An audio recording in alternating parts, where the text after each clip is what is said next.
कि अभी जो ये लास्ट 1 वीक बचा हुआ है ना, इसमें ओनली रिवीजन करोगे। मेन जो कंसंट्रेशन होगा वो रिवीजन पे होगा। तो फर्स्ट पार्ट क्या होगा? Revision revision revision, only revision, ठीक है। सेकंड पार्ट क्या करोगे? क्वेश्चन को प्रैक्टिस करोगे। कौन सा क्वेश्चंस को? तो क्वेश्चंस को प्रैक्टिस करोगे मॉक के थ्रू, टेस्ट सीरीज के थ्रू अगर अवेलेबल है तो उसको देख लेना, या एस अकेडमी या मेडजी, बहुत सारे इंस्टीट्यूट है जिन्होंने ऑनलाइन टेस्ट सीरीज ऑलरेडी वो सेल करते, तो आप उनका ज्वाइन करे होगे तो वो मॉक को देना अभी, ठीक है। तो इस टाइम पे 2 पार्ट अभी इंपॉर्टेंट करना, पहले रिवीजन और दूसरा question practice, revision and question practice.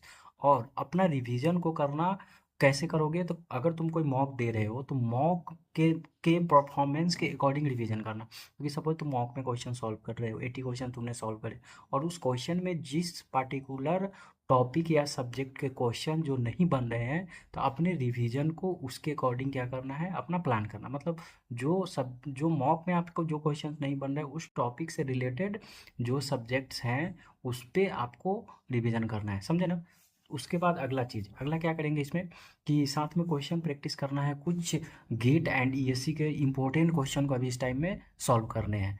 और important question in the sense करने का मतलब है गेट के 1 मार्क्स के जो क्वेश्चंस है उसको सॉल्व करना। देखो कुछ क्वेश्चंस रिपीट होते हैं, तो जो रिपीट हो सकते हैं तो इसके लिए क्या करना है हमें, कि हमें क्वेश्चन को एक बार सॉल्व करके रखना है, कि इनकेस अगर वो क्वेश्चन उस तरह का आया तो उसको तुम सॉल्व कर लोगे। अगर नहीं भी करोगे तो अगर क्वेश्चन सॉल्व करते हो तो सेम पैटर्न के क्वेश्चन आएंगे, सेम कॉन्सेप्ट पे आएंगे, तो आप उसको वो सॉल्व कर सकते हो। तो गेट के क्वेश्चंस एंड ईएससी के क्वेश्चन, गेट के भी क्वेश्चंस में 1 मार्क्स के इंपॉर्टेंट है। अच्छा, उसके साथ साथ जो इसरो के प्रीवियस ईयर के जो क्वेश्चंस हैं, जो आई थिंक 2006 से अवेलेबल है, तो उस प्रीवियस ईयर क्वेश्चन को भी अभी इस टाइम पे सॉल्व करना, एक बार एकदम सारे क्वेश्चन को गो थ्रू कर देना।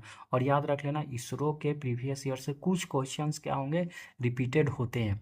तो क्वेश्चंस रिपीटेड हो या ना हो उससे कोई ज़्यादा फर्क नहीं पड़ता, अगर आपका कॉन्सेप्ट क्लियर है तो क्वेश्चन को सॉल्व कर दोगे। But source of practice questions के लिए क्या करना, मैंने बता दिया, मॉक टेस्ट जो भी अवेलेबल होगा उसको सॉल्व करो, ठीक है। गेट के 1 मार्क्स के क्वेश्चन जो हैं इंपॉर्टेंट क्वेश्चंस उसको सॉल्व कर लो, और इसरो के प्रीवियस ईयर के जो क्वेश्चंस है उसको अच्छे से सॉल्व कर लो, ठीक ना।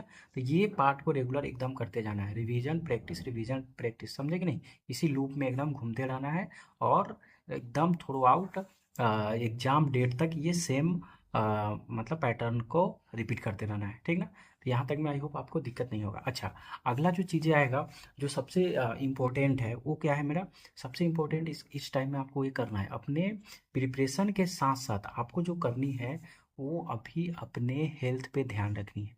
क्योंकि अभी लास्ट वीक चल रहा है, तो अभी इस वक्त में अभी आपका ये फोकस होना चाहिए कि हम मुझे हेल्दी रहना है। अभी इस